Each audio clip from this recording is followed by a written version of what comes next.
Most people want a big bench. And we even have an International Chest Day where apparently everyone needs to train chest on a Monday. Everyone's out there doing their bench, doing their chest accessories, doing their shoulder accessories. But people tend to forget what I believe to be one of the major players in you having a strong and efficient bench press. And no, it's not the triceps, it's not the shoulders, it's not the chest. It's my A-rated drawing of lats. You probably never thought of lats as a big player in your bench, did you? Well, stay tuned to find out why, how we can train them, and maybe even a sneaky little suggestion of a 3-day bench program at the end. Now I know you're saying, TJ, fuck, you don't even have lats. Like, how are you going to tell me how to train my lats? The difference is, I don't have lats, thanks to cancer. However, in a few short months, I will have wings that can fly me anywhere in the world. What's your excuse? Now, we have to get to the boring stuff first, right? The old anatomy. So, we have an arm. There's a couple fingers. That's attached to your shoulder. Let's say these are your lats. They join from the bone in your arm, the humerus. Attached there, they basically run all the way down here, and here we'll call this the pelvis. Whatever that fucking looks like. The lat joins here at the arm. He comes all the way down and joins at the top of the pelvis. Right. What happens in a bench? How do you produce force through them? Well, it actually comes through the old chicken legs, right? Especially if you're just a boy that benches.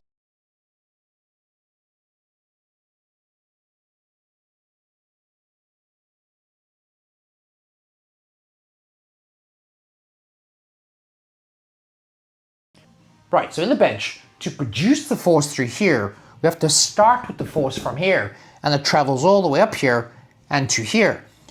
The trick is, the part that people miss is that, yes, your foot's attached to your ankle, which is attached to your knee, attached to your hip, so that's how you drive the force to this point. What we kind of don't look at or overlook is how do we get it from here to here?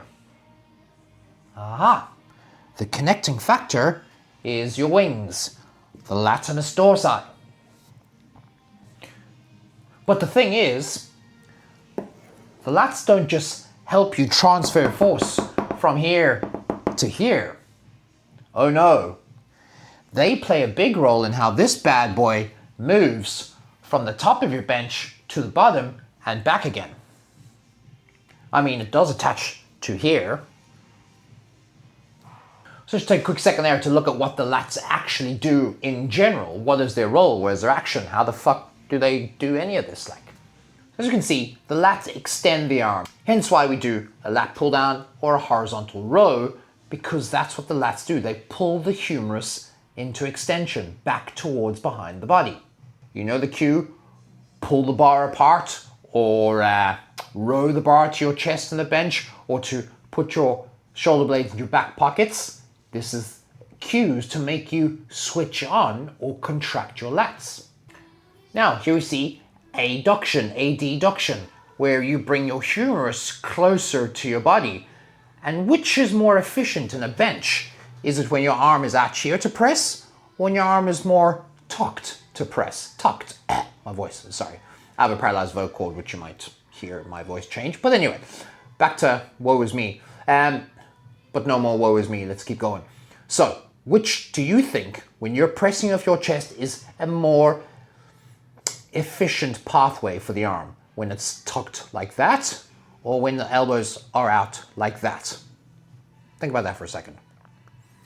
If it's out like that, the odds are your lats probably aren't really contracted because you're allowed to be, they're currently lengthened and there's no movement in this adduction direction.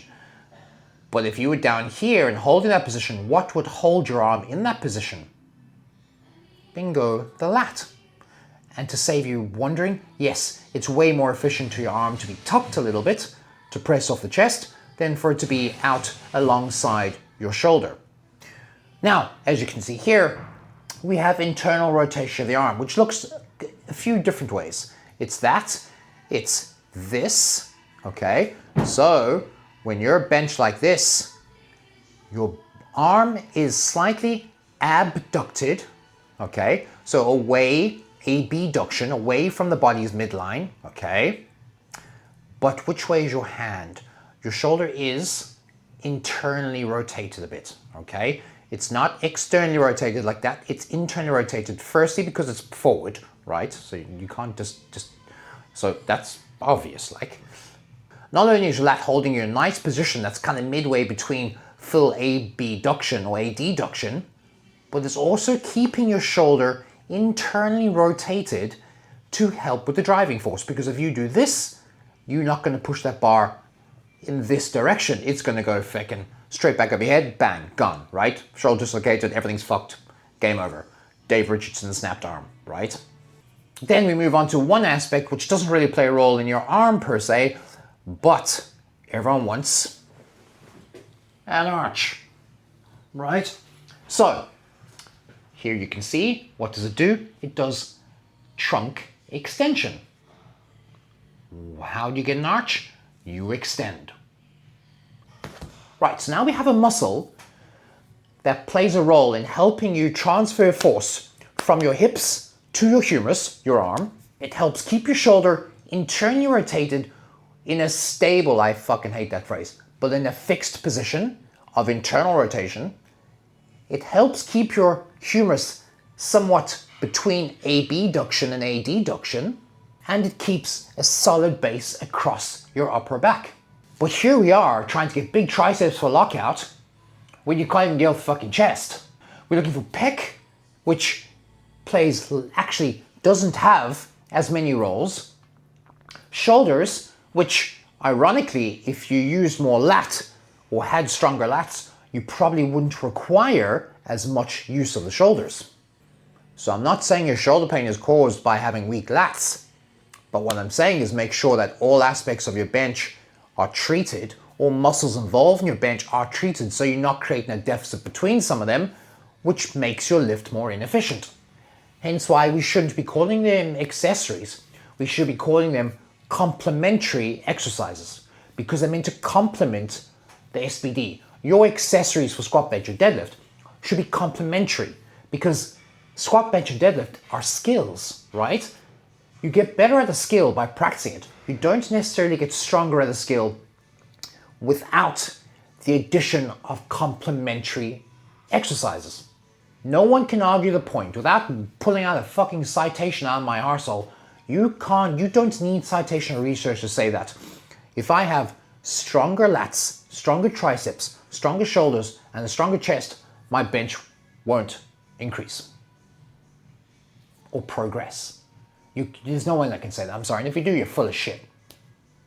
Now, I suppose you want to see, well, Tristan, the genius of big lats that doesn't have big lats, what's the most optimal way to train your lats? Well, I'm so glad you asked, because now I have to leave the comfort of my little room here when no one is here to see me or judge me, out to the gym floor so that people can look at me and wonder why the fuck I'm talking to a camera in the middle of a gym. Not knowing that I'm providing you with some pretty fucking good information that you can apply for free. These are just 3 of my preferences for training lats. There's 100 different ways, right? I'm just gonna show you what I enjoy and what I think works well for me when I add lats. So we're gonna get your cable machine so that above roughly head height, somewhere between shoulder and head. These things don't have to be perfect, okay?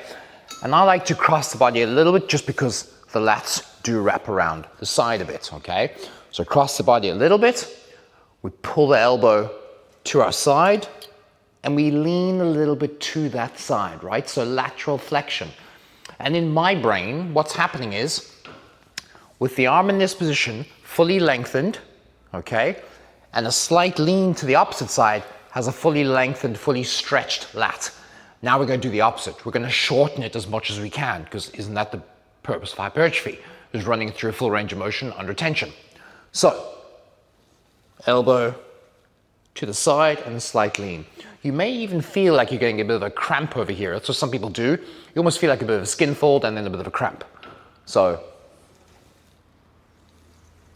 all the way across, elbow right next to the body. My bicep and elbow are touching my ribs at the moment. I'm slightly lean and I can feel a pretty heavy contraction there, and that's only 25 kgs. So across. So you can also see you can see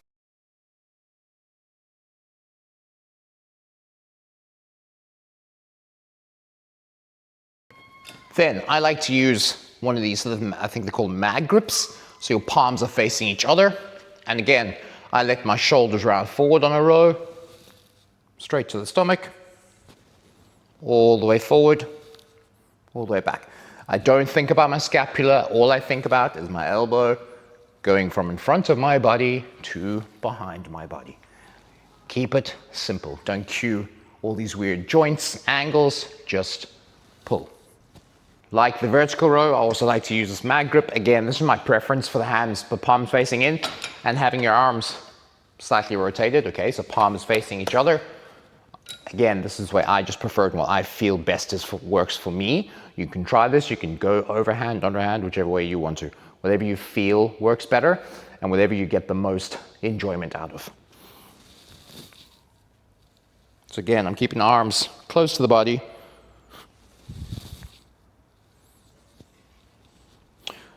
I don't like when people go super heavy and have to do this, because realistically, I'm just doing a high horizontal row. I'm doing a high cable row, right? We want the arms coming from above our head, elbows coming down to our sides.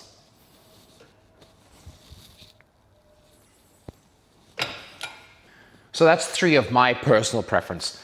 I find they work, I've seen them work, but it doesn't mean other options won't. So after looking at all this, I'm going to put a screenshot here of a plan that you can try for bench, a plan that you can try for these accessories.